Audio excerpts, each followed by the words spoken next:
কিছুদিন ধরেই ভাবছি যে একটা আলমারি কিনবো, কারণ যা আমার জামা কাপড় হয়ে গেছে, আলমারি না কিনলে সেটা রাখবার জায়গা নেই। এবার পুজোও আসছে সামনে, এমন তো হবে না যে পুজোতে জামা কাপড় কিনবো না, পুজোতে তো জামা কাপড় কিনতে হবে, তার জন্য একটা আলমারির প্রয়োজন। এবার রাখবো কোথায় আলমারিটা, সেটাই হচ্ছে সব থেকে বড় সমস্যা। এবার আমি যদি এখন একটা স্টিলের আলমারি কিনি, সেটা অনেকটা জায়গা নিয়ে থাকবে, কিছু করবার নেই। যার জন্য ফ্লিপকার্টে এই যে প্লাস্টিক ম্যাটেরিয়ালের যে ছোটো ছোটো ওয়ার্ডরোব টাইপ হয়, সেটাই একটা অর্ডার করেছিলাম। তো এখানে আমার রাত্রিবেলা আমার বর এসে এখানে এখন ওয়ার্ডরোবটা অ্যাসেম্বল করতে শুরু করেছে।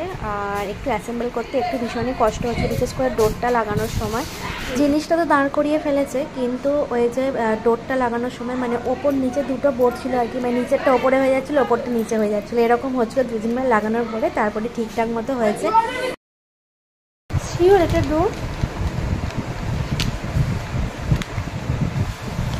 আগে এইগুলো লাগিয়ে নাও না।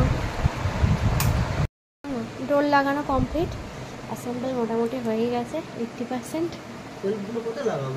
দেখো না কমপ্লিট, কিন্তু চাবি খুঁজে পাওয়া যাচ্ছে না। দেখি একবার বক্সটার ভিতরে আছে কিনা, না দেয়নি কি জানি।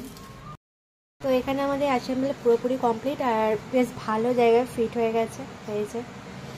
আর এর চাবিটা আমরা কিছুতেই পেলাম না, যাক আর কি করা যাবে। তো এই হচ্ছে বাবুর ওয়ার্ডরোব, এটা আমার মেয়ের জন্যই কেনা। অনেকটা স্পেস আছে, অনেক কিছু রাখা যাবে। বেসিক্যালি ওর জামাই রাখবো, এই যেখানে ওর জামা কামা সব বের করে রেখেছি, এগুলোই ভাবছি এখন এখানে ঢোকাবো।